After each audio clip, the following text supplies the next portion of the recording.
ರಕ್ಷಾ ಬಂಧನ. ರಕ್ಷಾ ಅಂದ್ರೆ ರಕ್ಷಣಾ, ಬಂಧನ ಅಂದ್ರೆ ಬಂಧ ಎಂಬುದು ಭಾರತೀಯ ಸಂಸ್ಕೃತಿಯ ಒಂದು ಪ್ರಮುಖ ಹಬ್ಬವಾಗಿದೆ.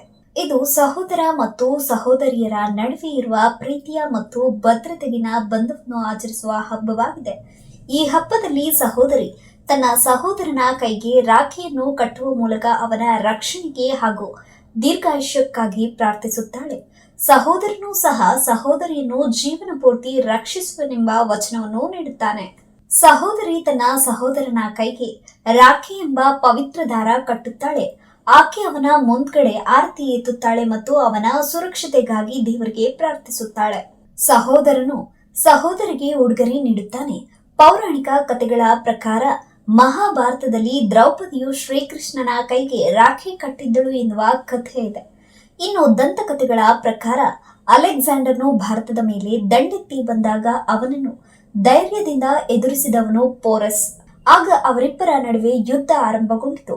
ಇದೇ ಸಮಯದಲ್ಲಿ ಅಲೆಕ್ಸಾಂಡರ್ನ ಪತ್ನಿ ರೊಕ್ಸಾನಳು ಪೋರಸ್ಗೆ ಒಂದು ಪವಿತ್ರ ರಾಖಿಯನ್ನ ಕಳುಹಿಸುತ್ತಾಳೆ. ಅದರ ಜೊತೆಗೆ ಒಂದು ಮನವಿ ಸಹ ಇತ್ತು.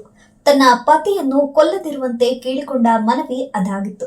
ಮುಂದೆ ನಡೆದ ಯುದ್ಧದಲ್ಲಿ ಪೋರಸ್ ಅಲೆಕ್ಸಾಂಡರ್ನನ್ನು ಕೊಲ್ಲದೆ ಉಳಿಸಿದನು. ಮತ್ತೊಂದು ಘಟನೆಯಲ್ಲಿ ಚಿತ್ತೂರಿನ ರಾಣಿ ಕರ್ಣಾವತಿಯು ಗಂಡನನ್ನು ಕಳೆದುಕೊಂಡು ನೋವಿನ ಜೀವನ ನಡೆಸುತ್ತಿದ್ದಳು. ಆಗ ಆಕೆಯು ಚಕ್ರವರ್ತಿ ಹುಮಾಯೂನನಿಗೆ ರಾಖಿಯನ್ನು ಕಳುಹಿಸಿದಳು.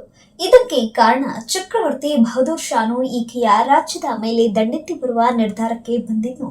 ಆಗ ಆಕೆಯು ಹುಮಾಯೂನನ ಸಹಾಯವನ್ನು ಬಯಸಿ ರಾಖಿಯನ್ನು ಕಳುಹಿಸಿದ್ದಳು.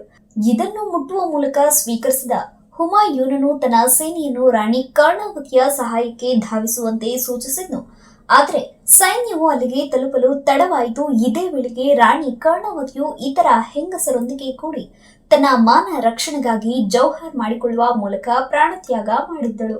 ಮುಂದೆ ಬಹದ್ದೂರ್ ಶಾನನ್ನು ಹುಮಾಯೂನ್ ಸೋಲಿಸಿ ಕರ್ಣಾವತಿಯ ಮಗ ವಿಕ್ರಮ್ಜೀತ್ನನ್ನು ಸಿಂಹಾಸನದಲ್ಲಿ ಕೂರಿಸಿದನು ಅನ್ನುವ ಮಾತು ಕೂಡ ಇದೆ.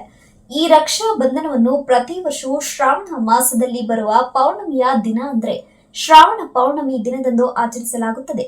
ಇದು ಸಾಮಾನ್ಯವಾಗಿ ಆಗಸ್ಟ್ ತಿಂಗಳಲ್ಲಿ ಬರುವುದು. ರಕ್ಷಾ ಬಂಧನ ಅಂದರೆ ಕೇವಲ ಒಂದು ಹಬ್ಬವಲ್ಲ, ಇದು ಬಾಂಧವ್ಯ, ಪ್ರೀತಿ, ನಂಬಿಕೆ ಮತ್ತು ಪರಸ್ಪರ ಸ್ಮರಣೆಗಳ ಸಂಕೇತವಾಗಿದೆ.